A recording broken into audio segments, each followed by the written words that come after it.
Hi అండి. Hello, welcome to my channel. ఎస్ఎన్ వాళ్ళు సబ్స్క్రైబ్ చేసుకోండి. దొండకాయ అయితే ఎప్పుడు మనం డీప్ ఫ్రై కానీ మామూలు నార్మల్ కానీ ఇగురు కానీ చేసుకుంటాం కదండి. ఇవాళ కొంచెము అన్నంలోకి రోటీలోకి బాగుండేలాగా అన్నము బాగా కలిసిపోయేలాగా చేసుకుందామండి. దొండకాయ ఉల్లికారం చేస్తున్నానండి. చూడండి, ఇదిగోండి, పావు కిలో సుమారు ఉంటాయండి దొండకాయలు. మాకు పెద్ద సైజు మీడియం ఆనియన్, 10-12 పచ్చిమిర్చి అండి, ఎండుమిర్చి అండి, వెల్లుల్లి, అలానే కొంచెం జీలకర్ర అండి, అలానే ధనియాల పొడి అండి. ఇందులో కొంచెం ఆయిల్ వేసుకున్నామండి.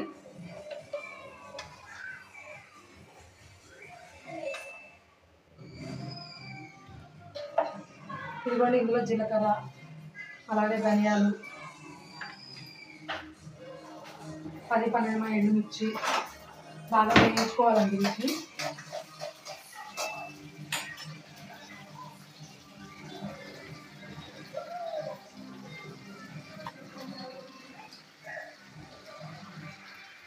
ఆనియన్స్ ఉన్నాయి కదా, ఆనియన్స్ కూడా ఇందులో వేసుకోవాలండి.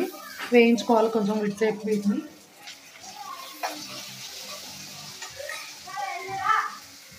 ఇందులో కావాలంటే కొంచెం చిటికెడు మెంతులు కూడా వేసుకోవచ్చండి. అది మీ ఆప్షన్ అండి. నేనైతే ఏం వేయలేదు మెంతులు. ఇవి కొంచెము అంటే ఎక్కువ మగ్గిపోయినా ఏం కాదండి, లైట్గా మగ్గినా ఏం కాదు. ఇది మిక్సీ బౌల్లో తీసుకోవాలండి.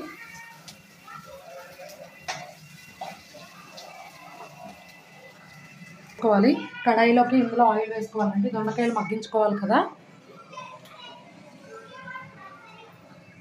కడాయిలోకి దొండకాయ వేసుకున్నాను. ఇందులో పసుపును ఉప్పు వేసుకొని మగ్గించుకోవాలండి. మూత పెట్టుకోవాలి. మూత పెట్టుకొని బాగా మగ్గించుకోవాలండి. సిమ్లో పెట్టాలి. ఇదిగోండి, బాగా మగ్గించుకోవాలి. ఇట్లా పచ్చిగా ఉన్న దొండకాయలు అయితేనే చాలా బాగుంటాయండి. టేస్ట్ కూడా పండిన దొండకాయ అంత టేస్ట్ ఉండవండి. ఈ మగ్గించుకున్న తర్వాత ఇది తీసుకున్న బౌల్ ఉంది కదా, ఇది మిక్సీ జార్లో వేసుకొని మిక్సీ పట్టుకోవాలండి. ఈ కారాన్ని, ఉల్లి కారాన్ని ఇది మిక్సీ పట్టుకోవాలండి. ఉల్లికారాన్ని ఇదిగోండి, ఇలా ఎగిపోయాయి కదా. ఇందులో మిక్సీ పేస్ట్ చేసుకుని ఉల్లికారం ఉంది కదా, ఇందులో వేసుకోవాలండి.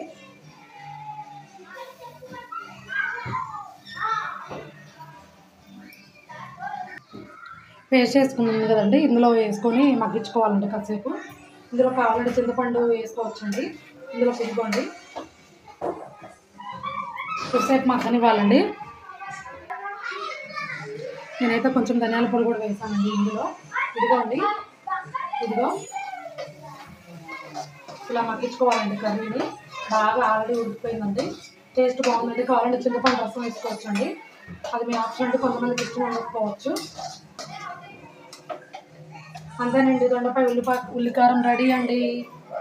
ప్లీజ్ ఈ వీడియో మీకు నచ్చినట్టయితే ప్లీజ్ సబ్స్క్రైబ్ చేసుకోండి. Thank you for watching.